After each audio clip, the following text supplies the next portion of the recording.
বাংলাদেশ বন্দর ব্যবহারের অনুমতি দিয়েছে ভারতের পররাষ্ট্রমন্ত্রী। ভারতের পররাষ্ট্রমন্ত্রী এস জয়শঙ্কর বলেছেন, ভারতীয়দেরকে প্রথমবারের মতো বাংলাদেশ তার বন্দরগুলো অর্থাৎ চট্টগ্রাম ও মোংলা বন্দর ব্যবহারের অনুমতি দিয়েছে। এর ফলে ভারতের উত্তর পূর্বাঞ্চলের অর্থনীতি বদলে যাবে। মুম্বাইয়ে গত মঙ্গলবার ইন্ডিয়ান ইনস্টিটিউট অব ম্যানেজমেন্টের IIM শিক্ষার্থীদের নিয়ে আয়োজিত অনুষ্ঠানে ভারতের পররাষ্ট্রমন্ত্রী তথ্য জানান।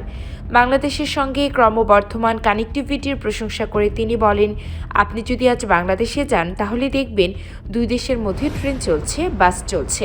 প্রথমবারের মতো ভারতীয়দেরকে বাংলাদেশের বন্দরগুলো ব্যবহারের অনুমতি দেওয়ায় এটি ভারতের উত্তর পূর্বাঞ্চলে অর্থনীতিতে বিশাল প্রভাব ফেলবে।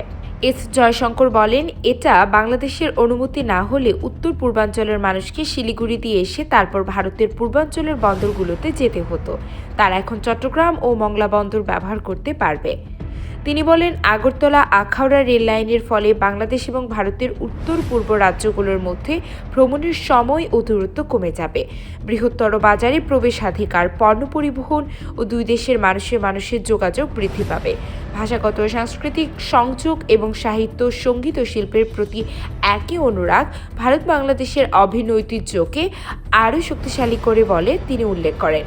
এ সময় নেপাল প্রসঙ্গে জয়শঙ্কর বলেন, ভারতে নেপালের বিদ্যুৎ রপ্তানি দেশটির জন্য অত্যন্ত ফলপ্রসূ লেনদেন।